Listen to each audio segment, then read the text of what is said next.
ભરૂચ જિલ્લાના ઝઘડા તાલુકામાં ખનીજ માફિયાઓ અને પ્રદૂષણ ફેલાવતા સિલિકા પ્લાન્ટ સામે સ્થાનિક નાગરિકોએ રણશીંગો ફૂંક્યો છે। ગેરકાયદેસર ખનન અને પર્યાવરણના વિનાશ સામે આજે જાગૃત નાગરિકોએ કલેક્ટર અને એસપીને આવેદનપત્ર પાઠવી ઉગ્ર રજૂઆત કરી છે। ઝઘડા તાલુકાના આમોદ, રાજપાડી અને ભીમપુર વિસ્તારમાં લાંબા સમયથી ચાલી રહેલા ગેરકાયદેસર ખનન અને બેફામ પ્રદૂષણ સામે હવે જનતા મેદાનમાં આવી છે। સ્થાનિકોનો આરોપ છે કે સિન્ડિકેટ દ્વારા ચાલતી આ પ્રવૃત્તિઓથી આદિવાસી અને મધ્યમ વર્ગીય પરિવારોની રોજગારી છીનવાઈ રહી છે। જીએમડીસી આમોદ વિસ્તારમાં લિગ્નાઇટ માટે ફાળવાયેલી જમીન પર ખાનગી કંપનીઓ દ્વારા સિલિકા સેન્ડનું ખનન કરી બંધારણીય જોગવાઈઓ અને પૈસા એક્ટનું સરેઆમ ઉલ્લંઘન થઈ રહ્યું છે। સિલિકા વોશિંગ પ્લાન્ટ દ્વારા હવામાં ઝેરી રજકણો અને જમીનમાં કેમિકલયુક્ત પાણી છોડવામાં આવે છે, જેનાથી સ્થાનિકો અને પશુ પક્ષીઓના સ્વાસ્થ્ય પર જોખમ ઊભું થયું છે।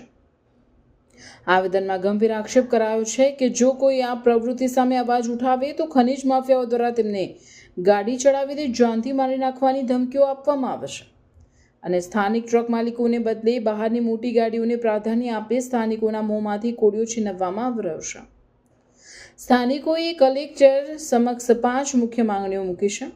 સ્થાનિક 6 થી 12 ટાયરના વાહન માલિકોને રોજગારીમાં પ્રાધાન્ય આપવું, ગ્રામસભાની મંજૂરી વગર ચાલતી તમામ લીઝ તાત્કાલિક બંધ કરવી, ખાનગી કંપનીઓ સાથેના ગેરકાયદેસર કરારો રદ કરવા, સિલિકા સેન્ડની પરમિટ માત્ર સ્થાનિક આદિવાસી મંડળીઓને જ આપવી, નિયમ વિરુદ્ધ ચાલતા પ્લાન્ટ્સને કાયમી ધોરણે સીલ કરવા।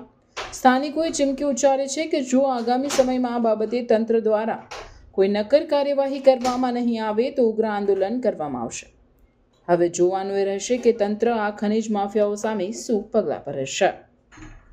કોલસાની ખાણમાંથી કોલસો બહાર કાઢવા અને જે તે જગ્યા માટે ટ્રાન્સપોર્ટેશનમાં યુઝ કરતા હતા અને ત્યાં આગળ લોકલ લોકો જીવી ખાતા હતા। પણ આજે પરિસ્થિતિ એવી થઈ ગઈ છે કે ત્યાં આગળ જાણે કે એક સિન્ડિકેટ અને કાર્ટલ બનાવી દેવામાં આવ્યું છે અને સ્થાનિક લોકોને બિલકુલ બરબાદ કરવામાં આવી રહ્યા છે। એમના રોજગારી ધંધા નહીં મળે એવા ધંધા કરવામાં આવી રહ્યા છે। સ્થાનિક લોકોએ નાની ગાડીના ધંધા બંધ થઈ ગયા। ત્યાર પછી અત્યારે માંડ કોકે 10 ટાયર ને કોકે 12 ટાયર લાવ્યા ને એ રીતે લોન કરી, ઘરેણા મૂક્યા અને જીવવાની શરૂઆત કરી। તો હવે નવી શરૂઆત એમને કરી 16 ટાયર, 20 ટાયર, 100 ટન, 200 ટનની ગાડીઓ લઈ આવવાના। તો સ્થાનિક લોકો હવે કઈ એટલી મોટી ગાડી તો લાવવાના નથી। જ્યારે તમે લીઝ તે વખતે લીધી ત્યારે તો બધા વાયદા કર્યા હતા। આજે વોશિંગ પ્લાન્ટ એટલા બધા આવી ગયા છે। વોશિંગ પ્લાન્ટની અંદર પણ કહેવામાં આવે છે કે સ્થાનિક લોકોને રોજગારી મળશે। સ્થાનિક લોકો તો આજે હવા પાણીના પ્રદૂષણથી, અવાજ પ્રદૂષણ, ચામડીના રોગો, ફેફસાના રોગો, સિલિકોસિસ, કેન્સરથી પીડાય છે અને જે મલાઈ ખાવાની છે તે બહારના લોકો ખાય છે। તો સ્થાનિક લોકો અને એમના પરિવારો ક્યાં જશે? એમનું તો જીવન ખલાસ થઈ જશે। આટલા માટે અમે કલેક્ટર સાહેબને નમ્ર વિનંતી કરી છે કે સ્થાનિક લોકો માટે પણ જુએ અને જીએમડીસી દ્વારા માઇનર મિનરલ જે ખનિજ ઉપર સ્થાનિક લોકોનો અધિકાર છે એ જીએમડીસી દ્વારા બહારના લોકો સાથે એગ્રીમેન્ટ કરીને આપવામાં આવે છે। જ્યારે માઇનર મિનરલ ઉપર સ્થાનિક આદિવાસીઓ અને સ્થાનિક લોકો અને સ્થાનિક મંડળીઓનો અધિકાર છે તો બહારના લોકોને આવા ગેરકાયદેસર એગ્રીમેન્ટ શા માટે કરવામાં આવે છે? એ જ એગ્રીમેન્ટ જો આ સ્થાનિક લોકો સાથે કરવામાં આવે તો એમને પણ એ બાબતે એનામાંથી પણ થોડી રોજગારી મળશે। તો આ અમારી મુખ્ય રજૂઆત હતી જેને કલેક્ટર સાહેબે સાંભળી છે।